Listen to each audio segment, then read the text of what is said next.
44 जागाच तुम्हाला सुटतील असा एक अंदाज आहे. गणित असं आहे की जागा वाटपामध्ये पवार म्हणतात की ते 88 जागा लढवणार. ठीक आहे. आणि मग काँग्रेस जर त्यात मिक्स केल्या तर त्या होतात 244 जागा. मग शिल्लक होतात 44 जागा. तर मग काँग्रेस किती लढणार म्हणतो? 88 म्हणजे 244च्या हिशोबाने जर बघितलं तर 160च्या आसपास काँग्रेस जागा लढणार. एकटी काँग्रेस 160. काही बातम्या आहे तुमची, याला काय अर्थ नाही. मुंबईत हाय अलर्ट आहे सध्या आलेला आहे. मंदिरांवरती ज्या बातम्या येत आहेत हल्ला होऊ शकतो अशा पद्धतीच्या. पोलीस सतर्क झालेले आहेत. गस्त देखील मुंबईच्या विविध मंदिरांमध्ये वाढवण्यात आली, जसे की सिद्धिविनायक असेल, मुंबादेवी असेल. नाही ठीक आहे, हाय आलं असं पोलिसांनी याची काळजी घ्यावी. पण तो हे झाला वेगळा मुद्दा.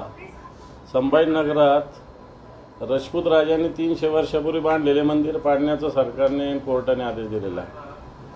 मग ते जे आहे ते पण नीट सांभाळण्याची, पाडण्याची सरकारची भूमिका दिसते. कारण सरकारमधले जे अधिकारी आहेत त्यांचीच एक कमिटी होती. या कमिटीनं हे मंदिर इनलिगल म्हटलेलं आहे. विद्यापीठ यायच्या आधी